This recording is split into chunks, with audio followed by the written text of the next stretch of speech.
వాళ్ళను ఏర్పాటు చేసుకోవడానికి అనుమతి ఇచ్చింది. మరి ఇక్కడ సమస్య అంటే ఎక్కడున్నది? సమస్య అంటే జరుగుతున్నది మన చీఫ్ జస్టిస్ గారి చోటే.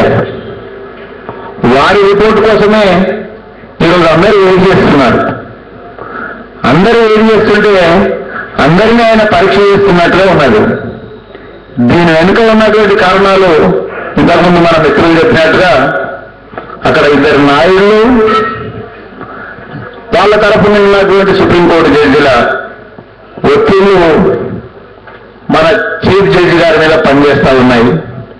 పాపం మరి ఆయన కూడా ప్రమోషన్ కావాలన్నా, మంచి పేరు కావాలన్నా అనేది ఆయన నిర్ణయించుకోవాల్సినటువంటి అవసరం ఉన్నది. ఈరోజు ఎవరికి తెలియదు అని అనుకుంటుండొచ్చు.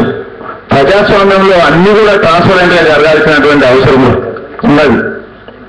ఈరోజు ఒక సీజే గారు వారి రిపోర్టును ఇవ్వకపోవడం వల్లనే న్యాయవాదులు ఈరోజు ప్రజల వద్దకు సమస్యను తీసుకొని రావాల్సినటువంటి అవసరం ఏర్పడ్డది. ఈరోజు తెలంగాణ జిల్లాల్లో మొత్తం కూడా మరి వర్క్ స్తంభించిపోయేటువంటి పరిస్థితి ఏర్పడుతుందంటే ఓన్లీ ప్రధాన కారణము మా యొక్క చీఫ్ జడ్జి గారని ఈ యొక్క పత్రికాముఖంగా మీ అందరికీ తెలియజేస్తున్నాం. డాక్టర్ గారు అందరికీ మందిస్తారు, కానీ ఆయనకు డబ్బు ఇచ్చినప్పుడు మళ్ళీ ఏం చేయాలనేది రోజు మనం పేపర్లో చూస్తూనే ఉన్నాం. మా న్యాయవాదుల పరిస్థితి కూడా అదే విధంగా దాపురించింది. దీని వెనకాల మొత్తం తెలంగాణ ప్రజల అస్తిత్వం ఉన్నది. అన్ని వ్యవస్థల కంటే న్యాయ వ్యవస్థ ఉత్తమమైంది. ఎవరికి బాధలు వచ్చినా న్యాయ వ్యవస్థకు చెప్పుకుంటారు. మరి అలాంటి వ్యవస్థనే వాళ్ళ చేతిలో గుప్పిట్లో పెట్టుకొని వాళ్ళు ఈ విధంగా వ్యవహరించడము ఇది న్యాయులకు చాలా దుర్మార్గమైనటువంటి విషయమని నేను పత్రికాముఖంగా విజ్ఞప్తి చేస్తున్నాను. మీరు ఎందుకు సహకరించట్లేదు? ఈరోజు యాక్చువల్గా హైకోర్టును వాళ్ళు ఇమ్మీడియట్గా ఏర్పాటు చేసుకోవాల్సినటువంటి అవసరం ఉన్నది. మీరు ఏర్పాటు చేసుకోమనంటే తప్పులంటే నిమ్మకు నీరెత్తినట్టుగా ఉంటున్నారు. ఉండని మా వాళ్ళే బాగుపడుతున్నారు, మా వాళ్ళే తింటున్నారు, మా వాళ్ళే బాగుపడుతున్నారు కదా, మేమెందుకు పోవాలి అనేది వాళ్ళ సిద్ధాంతం. అయినా కేసీఆర్ గారు ఈ యొక్క హైకోర్టు ప్రిమైజ్ బయటికి పోని మేము వేరే బిల్డింగులు కోటిలో ఉన్నటువంటి అక్కడ నిజాం బిల్డింగ్ కూడా చూడడం జరిగింది. అదేవిధంగా ఎన్నో బిల్డింగ్లను కూడా పరిశీలన చేయడం జరిగింది.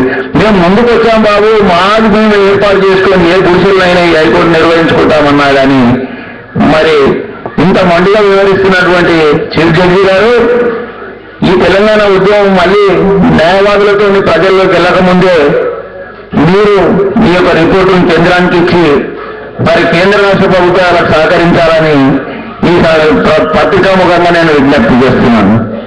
నిజంగా ఇక్కడ ఉన్నటువంటి ఆంధ్ర న్యాయవాదులు ఒకనాడు గుంటూరులో బెంచ్ కావాలని తీవ్రంగా ఉద్యమాలు చేసినటువంటి వాళ్ళు ఇవాళ నిమ్మకు నీరెత్తినట్టు హైకోర్టులో నిమ్మలంగా ఉంటున్నారంటే అసలు కారణం ఏంటి? ఇక్కడ వాళ్ళు బాగా సెటిల్ అయిపోయారు, అక్రమంగా ఎన్నో ఆస్తులు సంపాదించుకున్నారు, నగరం చుట్టూ వాళ్ళ బంధువులందరూ కూడా కబ్జాలు పెట్టుకున్నారు.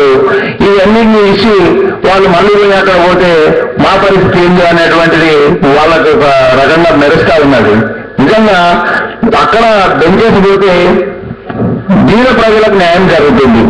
ఇంత దూరం మన మహిళా న్యాయవాది గారు చెప్పినట్టుగా శ్రీకాకుళం నుంచి కానీ చిత్తూరు నుంచి కానీ హైదరాబాద్ రావాలంటే వాళ్ళకు ఎంత ప్రాబ్లం ఉంటుందో మరి వీళ్ళకి తెలియట్లేదు.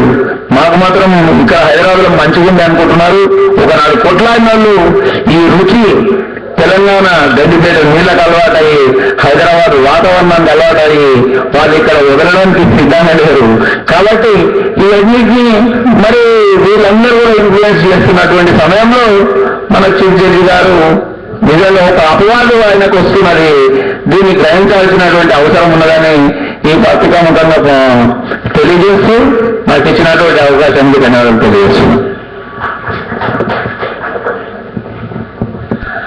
మరి ఒక్క విషయం ఏంటంటే బార్ కౌన్సిల్ విషయంలో కూడా మన దగ్గర నుంచి bar council of India member Telangana నుంచి ఉన్నాడు, బార్ కౌన్సిల్ చైర్మన్ ఇక్కడ నుంచే ఉన్నారు, ఓటర్లు ఎక్కడి నుంచి అయినా ఉండొచ్చు.